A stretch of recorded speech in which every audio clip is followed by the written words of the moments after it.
apa itu bermadzhab dan apakah pentingnya kita bermadzhab? Bismillahirrahmanirrahim. Soal madhab ini kita bicara ya. Apa itu madhab sih sebenarnya? Madhab itu adalah jalan. Madhab itu adalah aliran. Dan dalam Islam itu, dalam masalah teologi ada madhabnya, dalam masalah fikih ada madhabnya. Memang betul tadi itu, slogan mari kita kembali kepada Al-Quran dan Sunnah, itu benar. Tetapi persoalannya adalah mengapa dan bagaimana. Itu kemudian jawabannya si jalan itu tadi ya Bang Mulis ya. Ketika menjawab bagaimana, nah disinilah ada kita temukan madhab-madhab dalam Islam. Mengapa madhab itu lahir?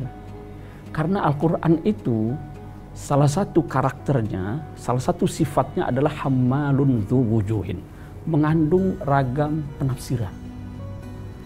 Jadi redaksinya itu membuka peluang untuk ditafsirkan bermacam-macam.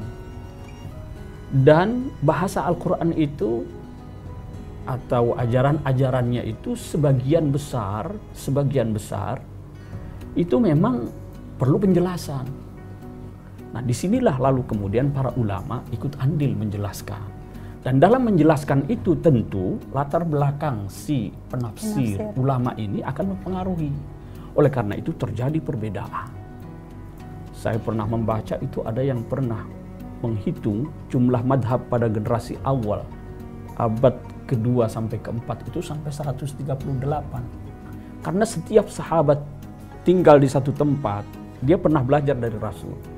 Lalu kemudian punya pengikut, jadi madhab. Ulama yang lain atau sahabat yang lain pindah ke satu tempat, berinteraksi dengan masyarakat setempat, punya pemahaman, diikuti, jadi madhab.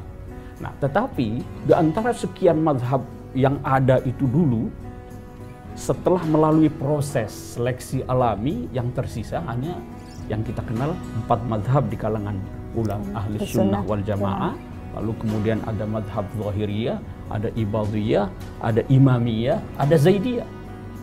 Di Al-Azhar Syarif Mesir itu diajari 8 madhab ini. Ini yang sudah terseleksi. Artinya apa? Ini adalah hasil pemahaman ulama dengan metodologi yang kuat sehingga kemudian bisa kekal diikuti oleh orang pandangan-pandangannya.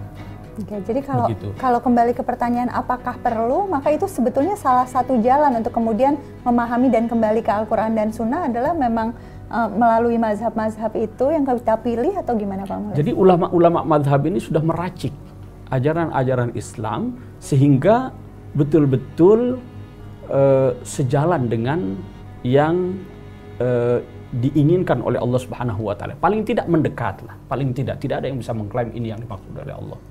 Ya, tapi mereka sudah meracik sedemikian rupa. Nah, khawatirnya kalau kita yang sendiri langsung kembali kepada Al-Quran dan Sunnah justru malah salah racik. Karena Al-Quran dan hadis ini seperti bahan mentah gitu ya, yang perlu diolah dengan pemahaman.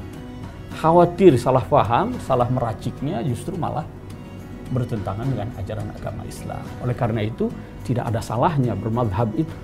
Karena kita bermadhab sesungguhnya kita juga kembali kepada Al-Quran dan Sunnah, tetapi berdasarkan racikan ulama yang memang sudah diakui otoritasnya.